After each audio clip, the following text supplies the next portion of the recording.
Hello, everyone. Happy 2023, and welcome to the first webinar in our 2023 season. We have a great discussion today. Our speakers will provide insights into program designs, challenges, utilization data, and future recommendations for community EV car sharing programs.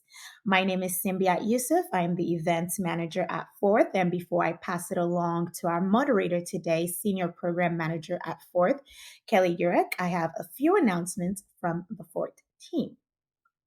Attendees, we ask that you submit your questions via the attendee chat. We will also be sharing the webinar recording and the presentation after the webinar. So if you're a little bit late or you missed something, don't worry, the recording and the webinar slides will be shared with you all.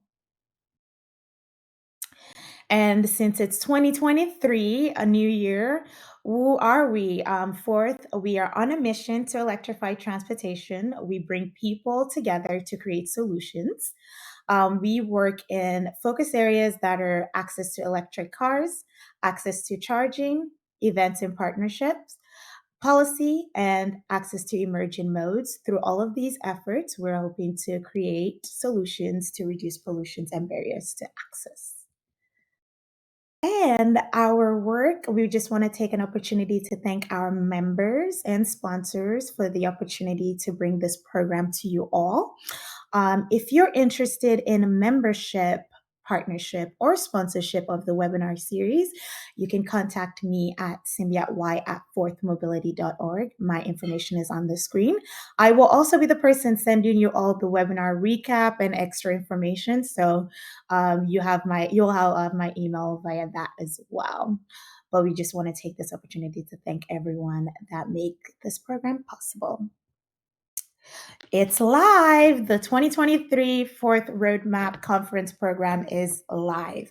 The Roadmap Conference is going to be May 15th through the 17th of 2023. Join us as we dive into topics such as federal EV infrastructure funding, building better batteries, how repowered school buses will change the landscape of transporting students. If you want to see the preview of the program, you can register as well and also find sponsorship information. You can get all of that information on the website at roadmapfourth.org. We're looking forward to welcoming you all back to Portland and having a great conference, great panels, great discussion, great networking in May. And now I will pass it along to Kelly Yearick, our moderator for today. Kelly?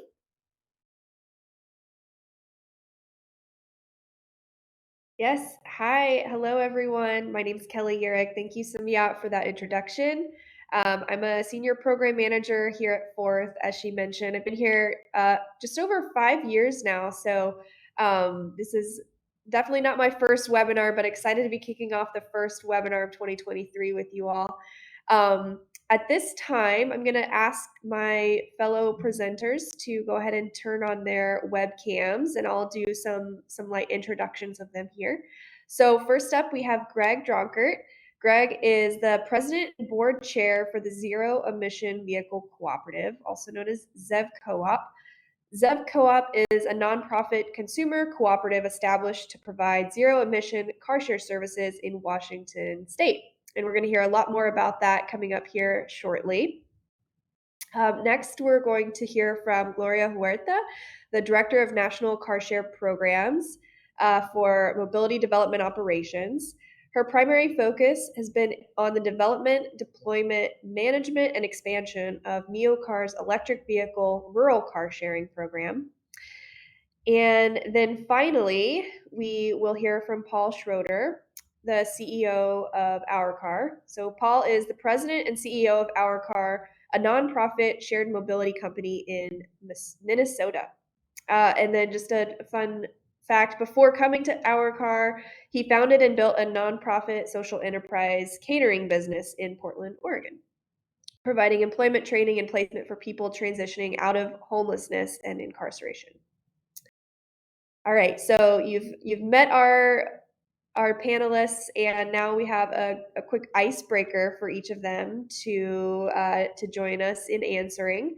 So the question for you all is, how do you plan to make sure your modes of transport are cleaner in the new year? And I'll ask for Greg to go first. Hey, good morning, everybody. We're working on transitioning all the vehicles that we operate within our companies to electric. So that's our big focus. And then personally, everything I'm driving is electric. So personal and business, and then with the co-op. Thank you.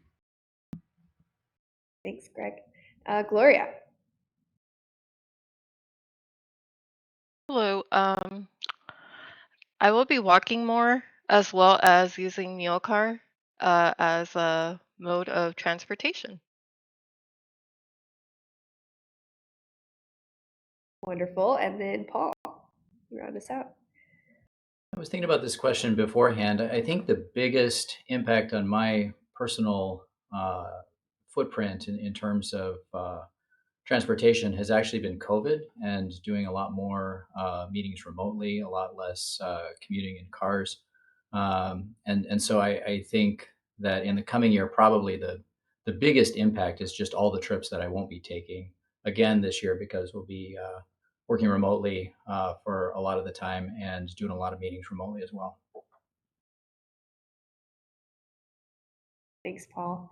All right. Thank you, all of your speakers, and we'll look forward to hearing from all of you shortly. But first up, we're going to get started with Greg. And as our other panelists are turning off their webcams for the time being and Greg's getting ready, I'll just add a reminder to you all to please submit any questions that you have for our speakers through the attendee chat. Thanks. And Greg, I'll let you take it away. Hey, thanks, Kelly. Good morning, everybody. I'm Greg Dronkert. I'm a board member with ZEV Co-op. It's great to see all of you today. Thanks for joining in, and Happy New Year. So the things we're going to cover this morning are what is ZEV Co-op, why we formed the enterprise, the structure that we selected for the enterprise, various details on the organization, and our launch strategy. So first off, ZEV Co-op, as Kelly said, is a nonprofit consumer cooperative. It's established to provide zero-emission car sharing in Washington. Emphasis is on underserved, low-income, and rural communities. It's member-owned and democratically controlled. A key element here, it's available to all users. And as the name implies, we only operate zero-emission vehicles. So why did we form the service? First off, demand. There's demand for car sharing, and there's certainly demand for electric vehicles. And we believe there's demand for electric car sharing.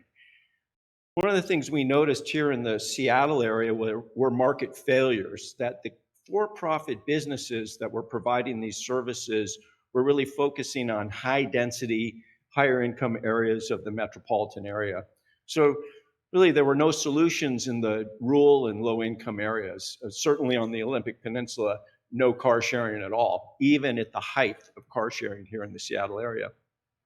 Also, the for-profit operators were fairly fickle in that those of you that remember 6 or 7 years ago where we had several car share companies, they all departed very quickly, leaving users without any kind of solution. Then there's this desire to improve the mobility ecosystem where car sharing is part of the entire tapestry of how you connect and move. So we think it's an important element of the ecosystem. And then really, maybe most importantly, is this idea that it's a community delivered solution. I don't know how many times I've heard somebody should blank. Well, that somebody is us, it's we, and what we're saying is as a team, as a group, as a co-op, we can address some of the issues that we believe need to be resolved. So when we're forming the co-op, we looked at several different structures. I guess I already gave you the punchline. It is a co-op, but we looked at for-profit, not-for-profit, or nonprofit, and the co-op structure, and we landed on the co-op structure because it's an excellent balance between really best business practices, but then with this overriding goal of achieving positive impacts really for the greater good. The motivation is to provide services and expand services as opposed to generating profits and return on investment for shareholders. The great thing about the co-op is it allows co-op members to be financially engaged with the entity and then receive distributions. It also allows outside investors to be involved with the organization, unlike a nonprofit. And most important is this idea that we're responsive to community needs.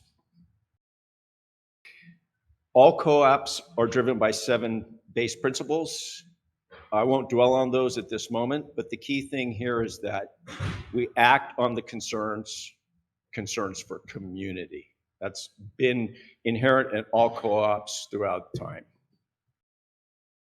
So now we're going to talk a little bit about service details of ZEV Co-op. We're launching in Washington State. Our purpose is to provide zero-emission car share services that are first and foremost responsive. And the idea is that they're responsive to the needs of the communities that we're serving. They need to be convenient, affordable, accessible, and accessible with regard to geographic location, price point, physical impairments, and then sustainable, not only environmental sustainability, but financial sustainability. A key concept is that the co-op needs to be able to achieve its own financial stability. In the end, our key goal here is to provide positive impact on people's lives. So we have a number of different types of users. We have participants that are all users, and then we have members. And so everyone who's a user of the service comes in at the base level. But then we have membership levels that provide you equity in the co-op. You can come in as an individual member, a group member, or a low-income qualified member. And the benefits include the lowest rates, equity in the co-op, patronage dividends, advanced reservations, various special offers, the ability to vote for the board or run for the board, and then the ability to be involved in something that is meaningful.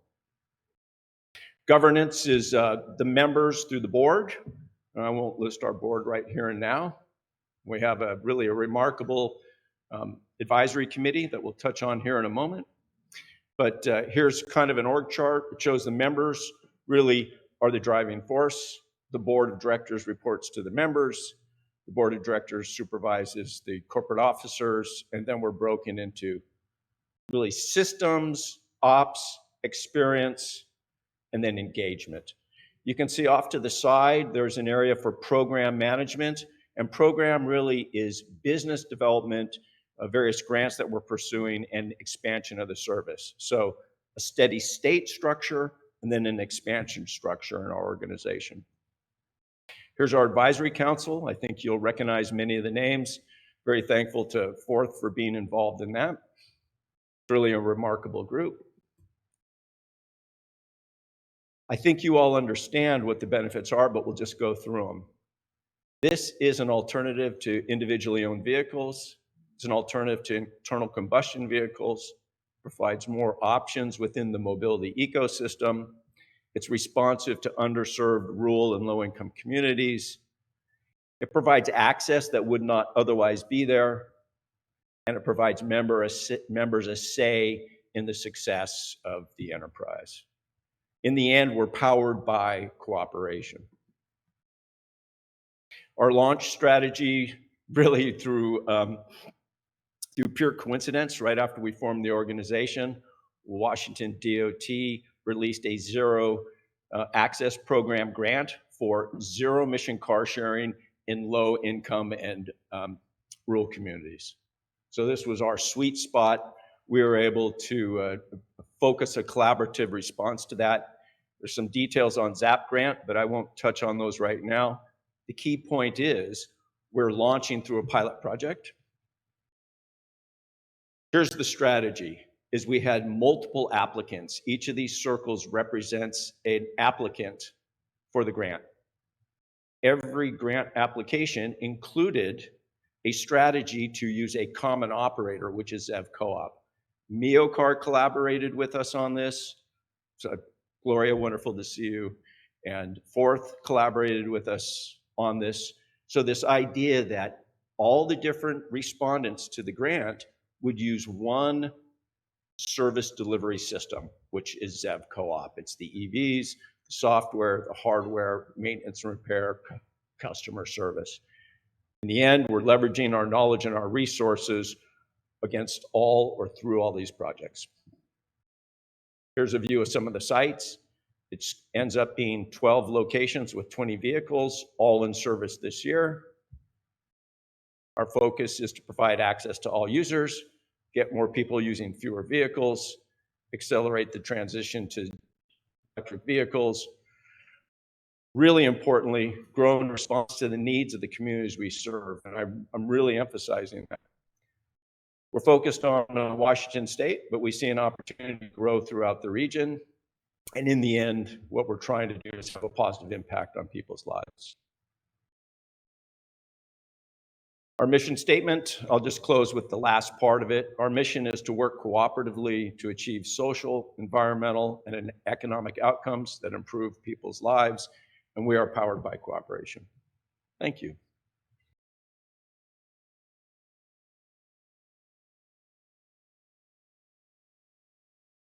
Thank you, Greg. We really appreciate the very thorough and also succinct description of ZEV and the unique model that you're setting up there in Washington.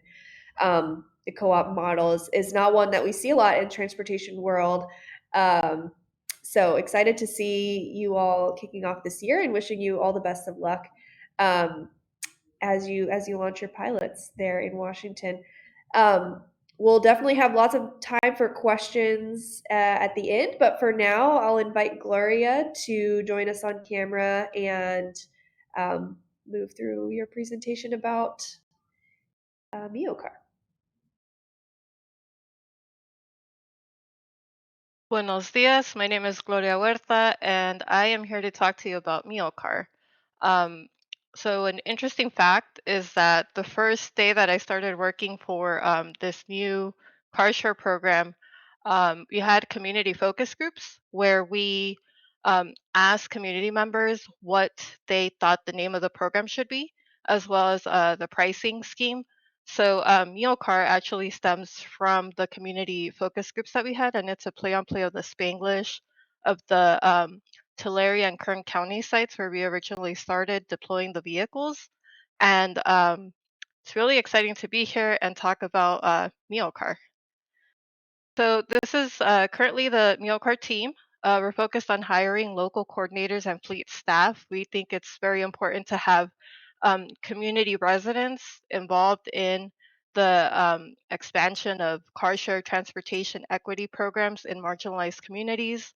Míocar is a California-based nonprofit. It was incorporated in 2019, and we handle everything in-house. So customer service, our staff is 100% bilingual and in English and Spanish. So there's two different ways for our members to sign up for Míocar. One is by downloading the Míocar Networks app and filling out an application.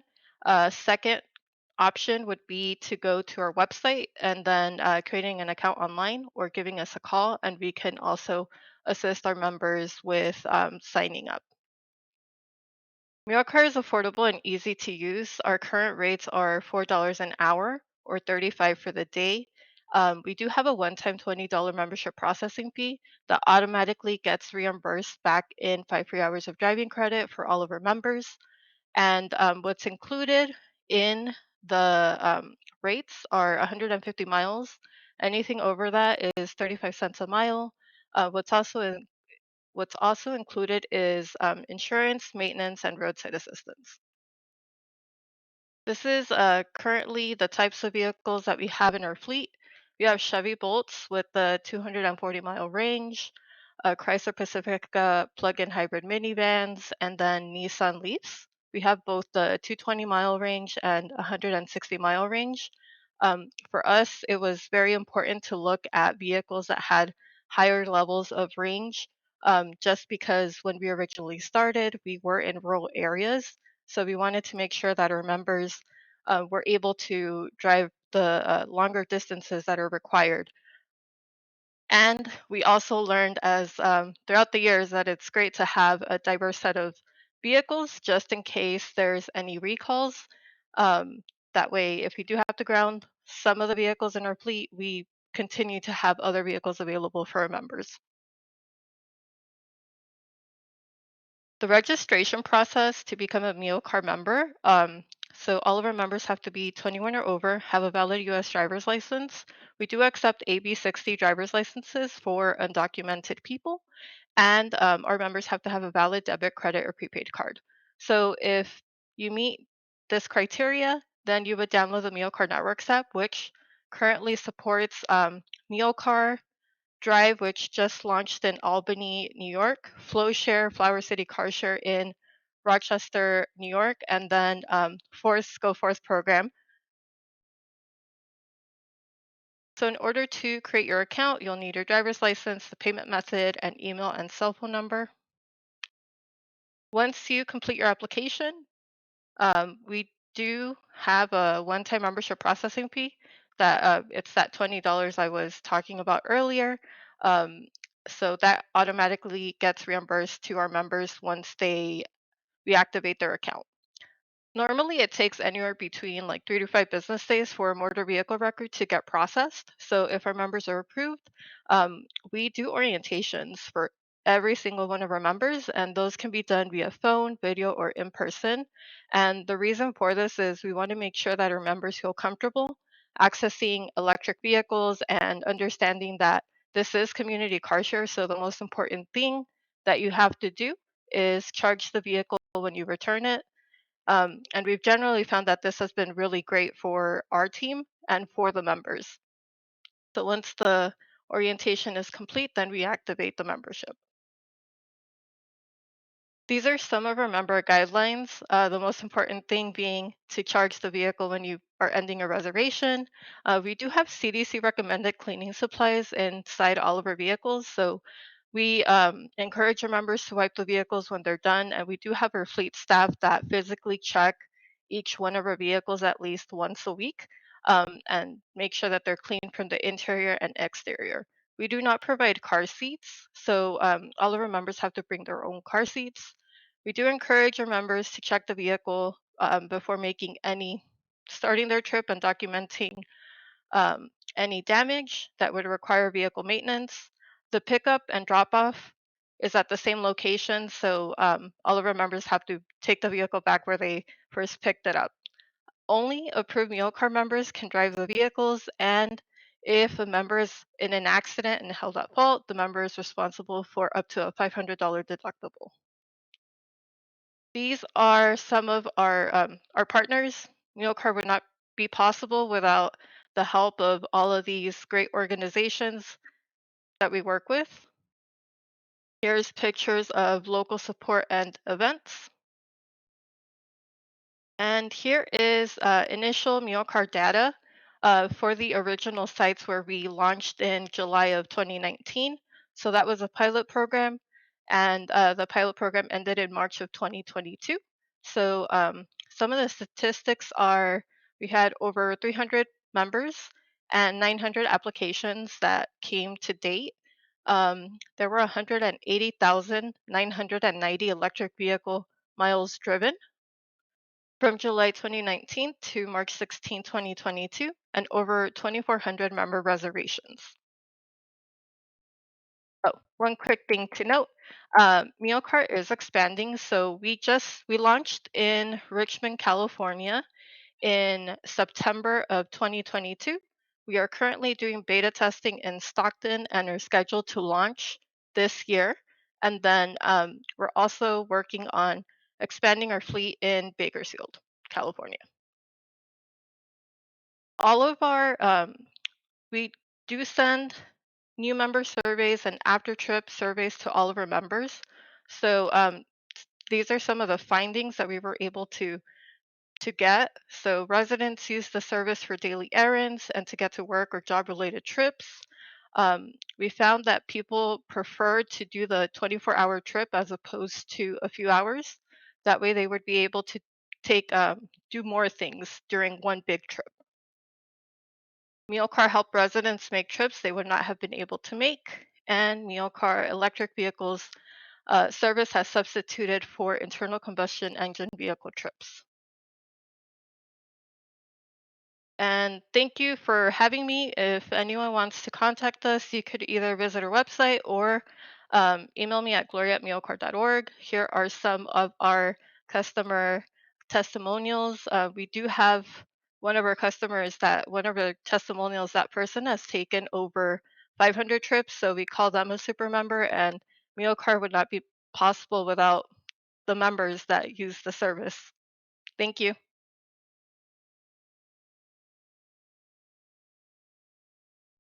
Thank you, Gloria.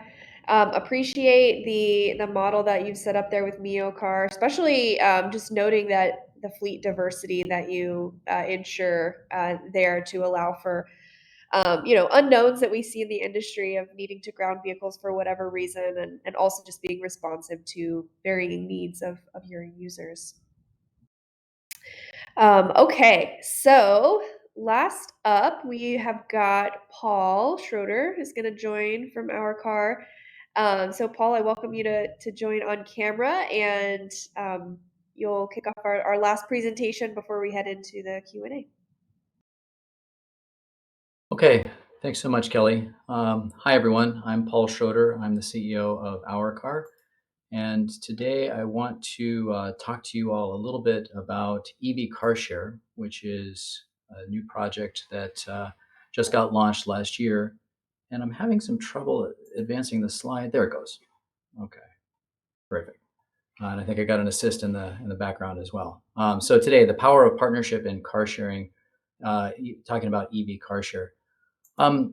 So when we think about EV car share, I think what's really unique about our model is that this is a model of car sharing that is, first of all, that is publicly owned and controlled.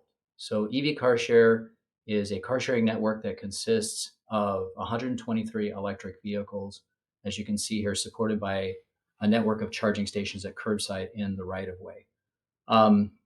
What's really notable about this, we're here in the Twin Cities here in Minnesota, and the cities of St. Paul and Minneapolis are the owners of all of the infrastructure and the vehicles that we use for this project. So this is a project that is municipally owned and municipally controlled rather than owned by HOURCAR. And I think that what's great about that, we've talked about the fact that sometimes car share services come and go. They come into a city and they stay as long as the incentives make sense for them. And then maybe there's a point at which it just no longer makes sense for them to be there and they leave. But in this case, everything that's here is going to stay here. The vehicles stay here, the charging stations stay here, because this is a municipal project. It is nonprofit operated. So HOURCAR is the operator of this service. HOURCAR's been around since 2005. We're a very experienced operator in terms of car sharing. We operated a two-way car share model since our inception, but we just launched our one-way car share model. So we are new to and learning the one-way car share model.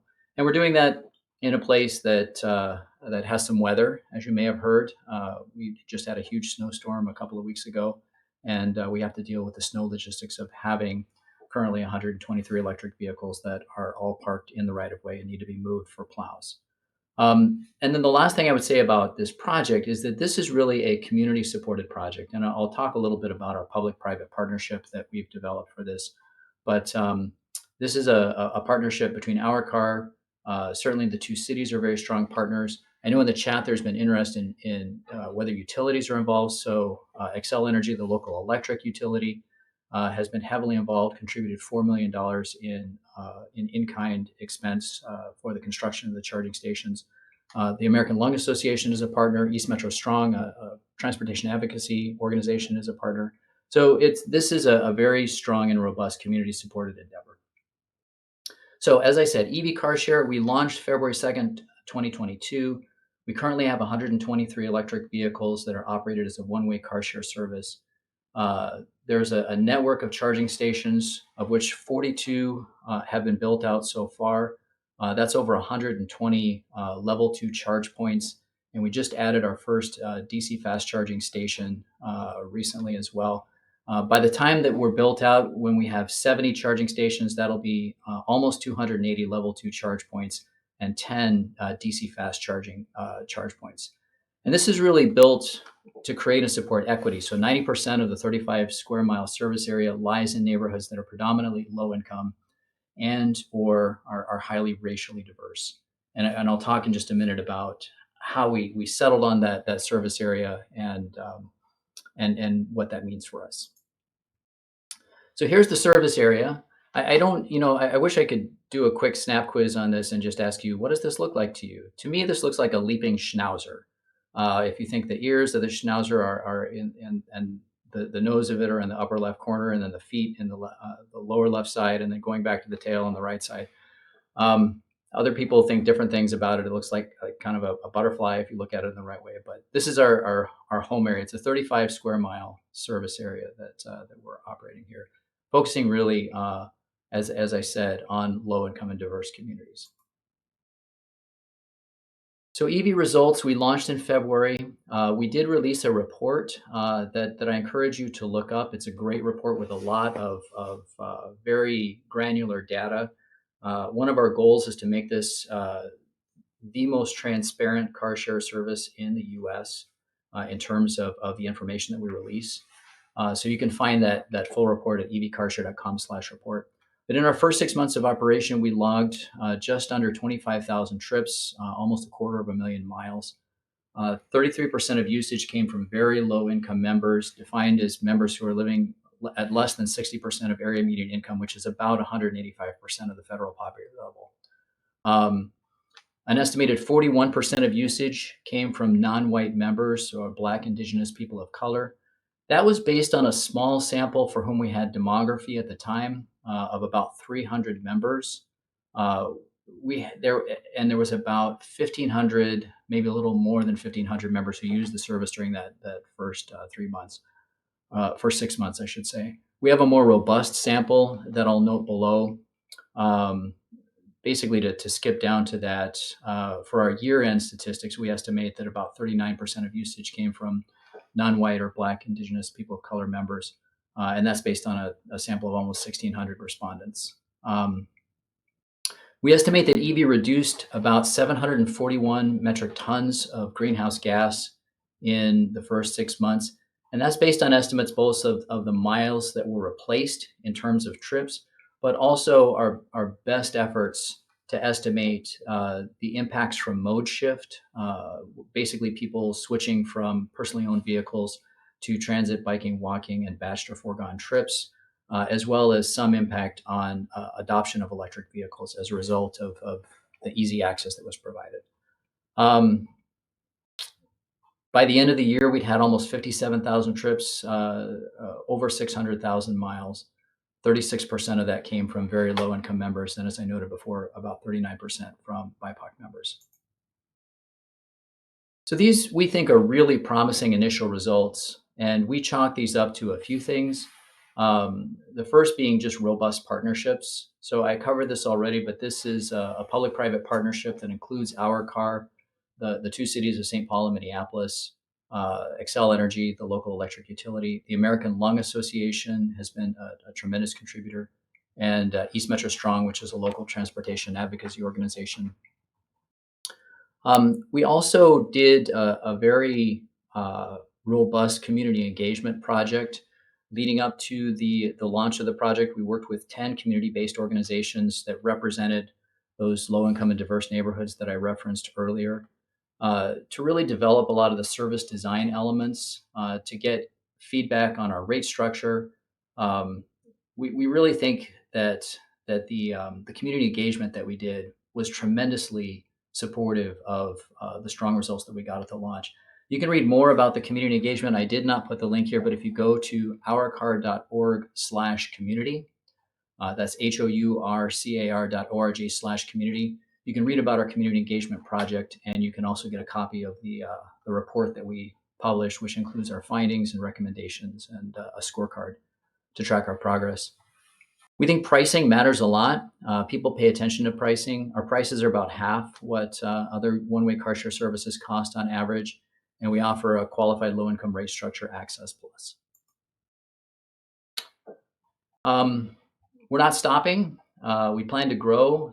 In 2023, we plan to expand the EV fleet to 175 vehicles, which will include 101 Chevy Bolts and 74 Nissan Leafs. Fleet diversity matters a lot. Recalls are a huge part of car sharing. For those that are considering launching a car share service, that's a big deal. Pay attention to that. We're going to expand the charging network to 70 charging stations. As I said before, 280 level 2 charge points, 10 DC fast chargers. We're going to start community engagement also this year for a proposed expansion of the service area into St. Paul's east side. So we want to move the service area further to the east. We're moving it into an area that is highly racially diverse, predominantly low income, and underserved by transit. And that community engagement project we're aiming for is intended in 2024 and 2025 to support an expansion of the EV fleet to 220 vehicles and to enable us to expand our service territory further into the east side. We plan to add a total of 10 new charging stations, 5 of them in those east side neighborhoods, and then 5 also in the east side along the forthcoming Gold Line bus rapid transit, which is a BRT line that's going to be passing through the same territory, more or less, that we're looking to expand into. I think that's everything. I know there's lots of great questions in the chat. There are questions about funding sources. There are other things, and I look forward to a robust discussion. Thanks, everyone.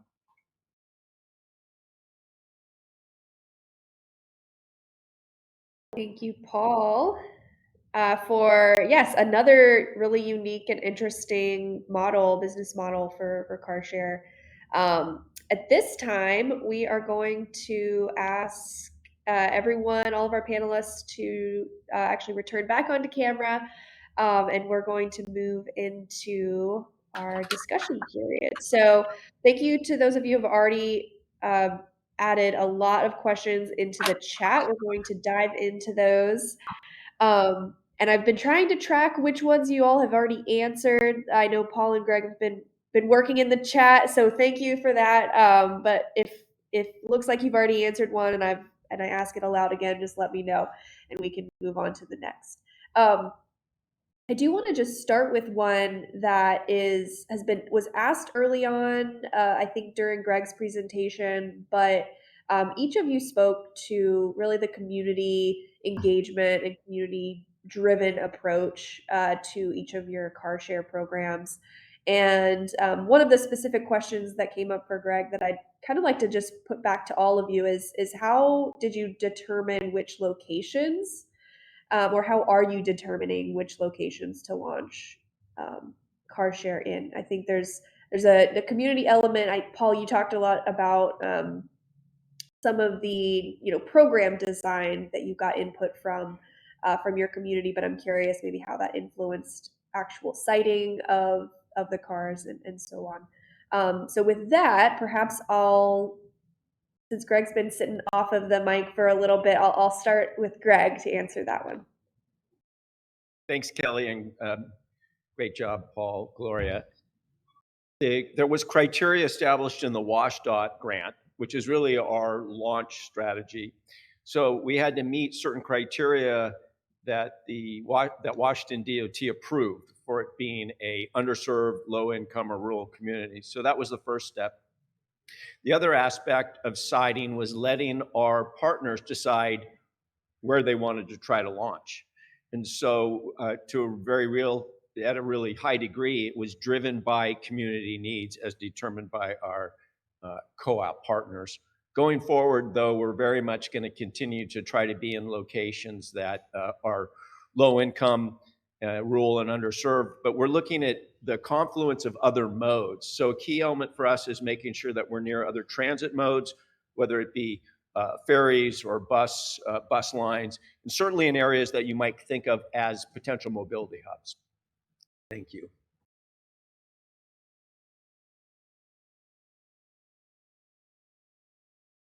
Thanks. And then I think moving forward, just feel free to popcorn in other speakers. Yeah, if you'd like. I'll jump in. So when we first started we started planning for EV car share back in 2018.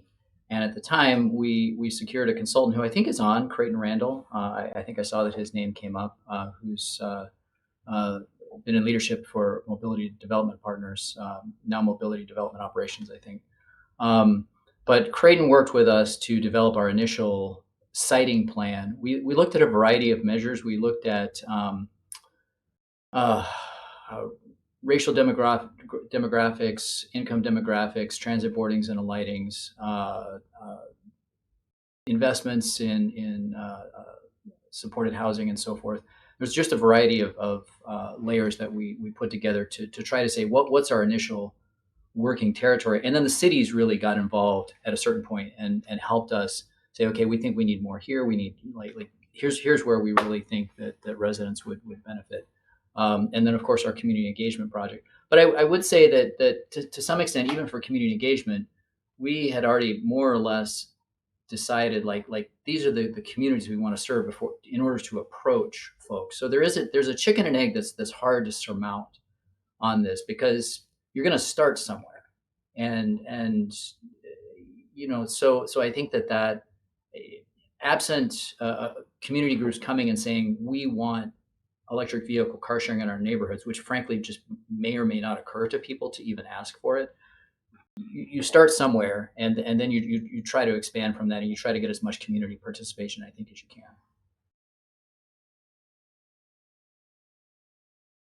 For us, we worked with self-help enterprises. They're an affordable housing complex provider. So out of the first 8 sites, 7 of the locations were at self-help enterprise locations. The 8th location was at a Wasco Housing Authority site. And then as we expand to Stockton, we're currently working with the San Joaquin Council of Governments, in addition to other um, organizations that are involved in, it's called the Stockton Mobility Collective, where we're trying to get community engagement as to where it would be feasible to have infrastructure and vehicles deployed. And we're also working with the housing authority. And then in Richmond, we're working with the city. We initially launched 5 vehicles in 5 city sites, and we're starting to work with the community-based organization to identify more sites where it would be beneficial to have car share.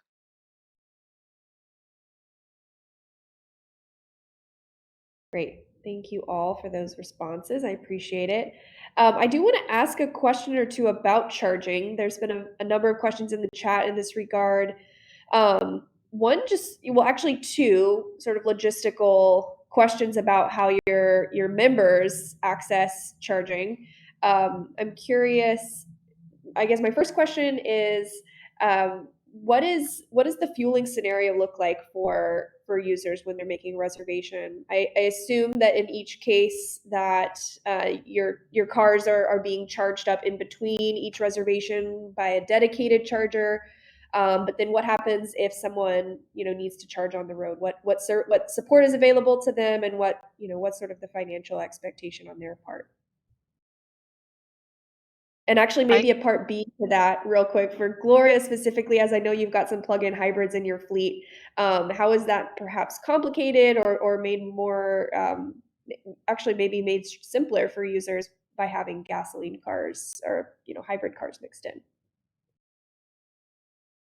So thanks, Kelly. For ZEV Co-op, the way we're doing it is we're station-based. So the vehicles start from and return to a station. In some of the chat, I was calling those depots, but essentially we're station-based. At every station, there's a dedicated charger for each vehicle. So if we have 2 vehicles there, there's a charger with 2 ports dedicated. But the model is that adjacent to that, we put a public charger. And we're using these same launch funds that we have to make sure there's a public charger. So we're trying to make sure we don't create any friction with a EV owner that's trying to charge their vehicle, and they come to a location and they're either try to jump into our dedicated site or they're concerned that there's no way to charge there. So the model is dedicated and public.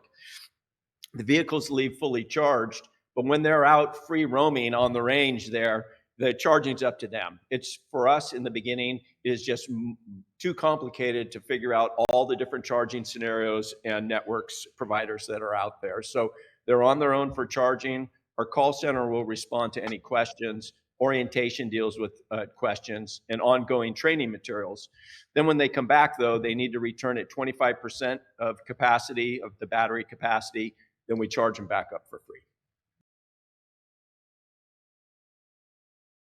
I can go next.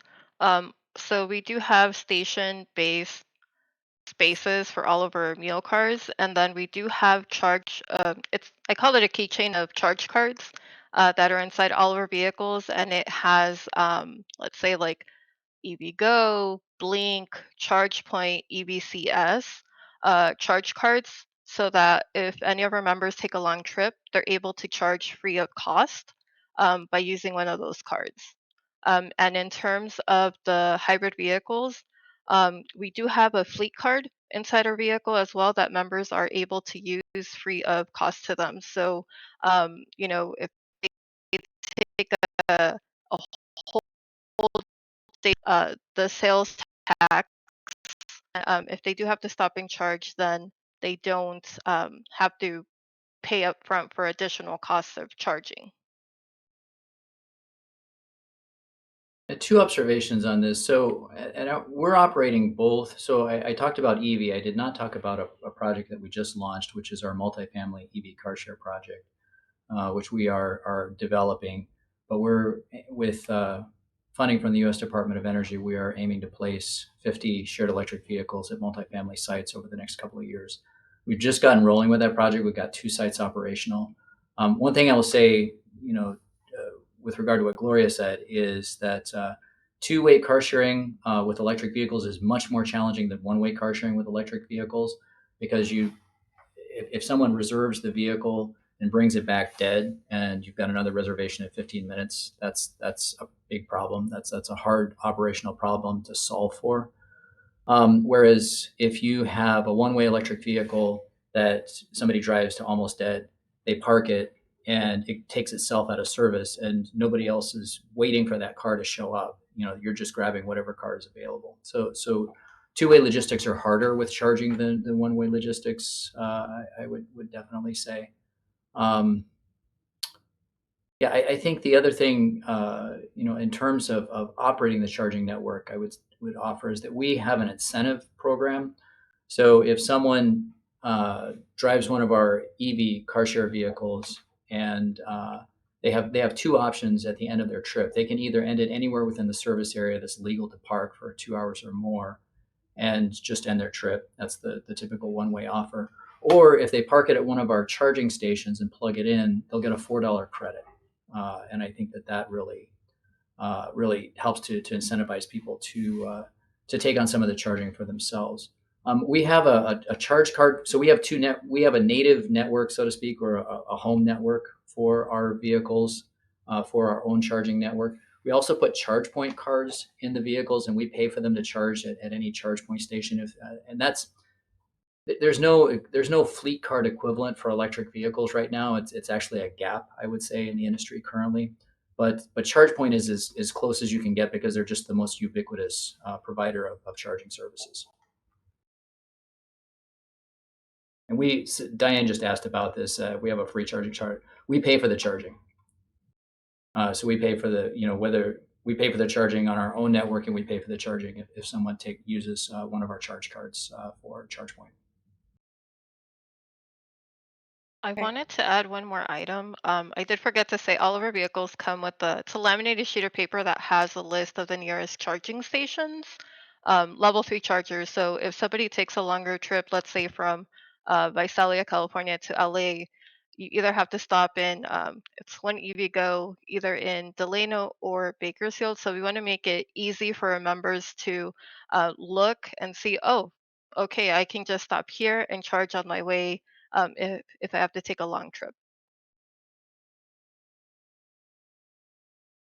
Yeah, thanks for highlighting that, Gloria. And Greg touched on this too. I know that you all are really intentional about the type of onboarding that you provide to your members as well, so that they feel really confident in being able to access public charging. or just operating an electric vehicle perhaps for the first time when they're using your service. So shifting gears a little bit, I have a question for I think all of you. I don't know that any of you touched on this particular piece. So can you talk about what outreach you do within the communities that allows for people to become aware of the service, and what promotions are you doing to boost utilization or just to boost membership overall? So our model at Zev Co-op is we're doing this in phases. And since we're under a grant, deadline requirements under a grant, phase one is really focusing on our constituents that were the other grantees. Each grantee came in as a group member with 50 seats. So right off the beginning, from the beginning, our initial members are the other grantees. And so we're really focusing on communicating with them directly. But the model is that then those community benefit organizations, whether it be a housing authority or a CBO or a city, they're communicating through their normal channels with their constituents. So we support that. But what you find is most of those organizations really know how to communicate with their constituents. So we're not trying to solve this uniform communications approach. What we're trying to do is be responsive and attend those community meetings. So phase one are our initial stakeholders. Phase two are other large groups. And we're focusing on large co-ops. So think REI. Think of Carshare Co-op at REI locations. So we're looking at the next phase of communication is reaching out to large groups. Then phase three is really going for individuals. And the reason we're doing that is we feel we need a larger footprint of vehicles and really operational experience before we really float this to the large body of individuals. And then the idea is to provide ongoing structure for communicating with those partners to their constituents. Thank you.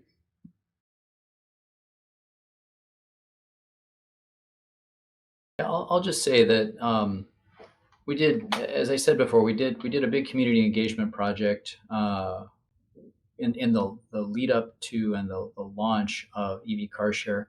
We continue to do community engagement, but I think honestly the way that people mostly find out about what we're doing is one of two ways. They either see a car or a charging station. So just the presence of the vehicles and the charging stations is a huge part of how people find out about the service, or they hear about it from somebody. They hear about it by word of mouth, and that's that's very consistently. Even before we started running EV Carshare, that's always been our experience. That 60 to 70% of people, people find out about us from social media. People find out about us from various kinds of marketing and community meetings and whatnot. But really, people either saw a car or they heard about it from someone else. One thing that we're doing that I think is pretty unique and exciting this coming year, as I said, the utility Xcel Energy is a big sponsor and supporter of our project. And something they're going to be doing this coming year is a large, basically outreach campaign, including mailings to all of their customers in certain areas that we're working together to designate some of these more highly diverse and lower income areas to make sure that people actually know about the service. So they'll be undertaking the mailing. So I also think that who you're partnering with, the sponsorships, these can be great ways to sort of extend your reach if you're thinking about something like this. When we initially launched, we worked with self-help enterprises. So um, not only did they provide the locations of some of our original Míocar sites, but they also did some of the outreach. So there were times when we did door to door, like brochure deliveries, and we did have soft launch events in every single location where we had a Míocar hub. That led to a lot of press from the media. And ultimately, for me, it's just like we learned a lot through that. We had over 100 people sign up in less than 24 hours once the media was out.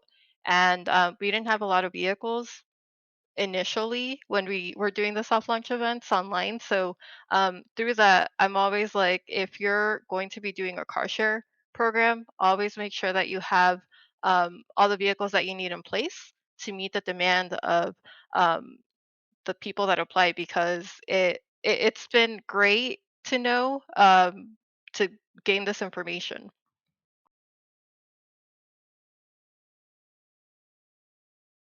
Yeah. All right. Thank you, Gloria. That's actually a good segue into the last question I want to ask each of you, which is if there is one or two, it's hard to probably choose or land on just one, but one or two recommendations that you would have for anyone trying to bring car share into their community, or thinks car share might be a good option or solution in their community. What would that be? Well, the experts in this really are Gloria and Paul. We're in a startup mode, although we have many years of logistics and transportation experience. What I think is key to this is this idea of collaboration, and I do want to call out again Míocar's and Mobility Development's participation at the very inception of this project for us. And the idea is to try to create a network of service, right? So the key point here is try to avoid going it alone. Try to do it in some kind of collaboration or some kind of cooperative. The vision would be that at some point in time, these different organizations are able to actually share use between all their resources. And so find expertise, work collaboratively. I would caution against trying to build it by yourself.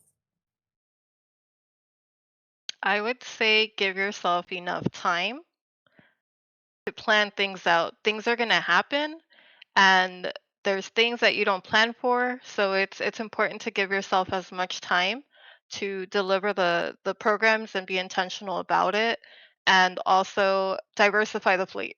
I cannot stress how important it is to make sure you have different model types just in case recalls happen. I'm pretty sure Paul um, can relate to this with the bolts that recalls have been ongoing for a few years now. Yeah, our launch was actually delayed by almost 6 months as a result of the Chevy Bolt recall. And we've been recalls are a regular feature of car sharing, electric, non-electric. Federal law requires that vehicles once you get noticed of a safety recall, you have to take them out of service within 24 hours. The requirements are very strict. I can't think of one thing. Like when I think about what car sharing is and what you have to be thinking about, the list of things that come to mind is call center. Like you need a way to make sure that your members can communicate with you and you can communicate with them. The technology is super important. That's something you really need to invest in. Insurance can be hard to get. Somebody asked questions about insurance before. We work with the Nonprofit Insurance Alliance, or the Alliance of Nonprofits for Insurance, either NIA or ANI, depending on what state you're in. Definitely recommend reaching out to them. And then ultimately, your partners and your partnerships, like the utilities are key partners, municipalities are key partners. There are so many potential stakeholders that you can bring into a conversation like this, and fleet diversity. Yeah, have a diverse fleet for sure.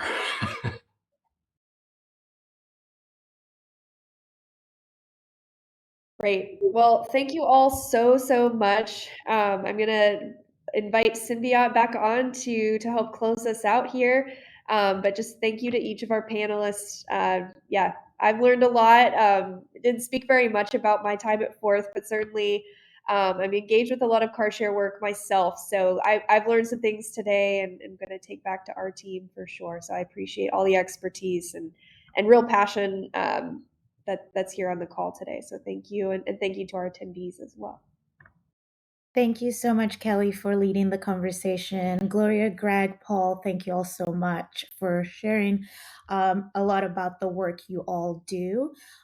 We did not get through all of the questions just because we had a lot, but do not worry. We will be sending the webinar recap, which will include some additional resources to learn more about the work from HOURCAR, Míocar, and the ZEV Co-op, and maybe some of the work we're doing here at Forth, from Cruise to the Go Forth Car Share and Silvers, just some other examples of different car sharing happening around. And if you didn't get your question answered, like I mentioned, our webinar recap will be sent out shortly. Also, you have the contact information for our speakers here. If you would like to, we'll pause real quick so everyone can get that, but we will be sharing their contact information as well in the webinar recap. And we hope you'll join us on February 14th, Valentine's Day, for our next webinar, which will be covering strategies to accelerate electric micromobility. Our speakers will share examples of incentives and strategies to create an economical ecosystem of transportation and cover why incentives matter for electric bikes. Thank you all so much for joining us. We hope to see you February 14th at 10 a.m. Pacific Time sharp. Thank you all and have a great rest of your day.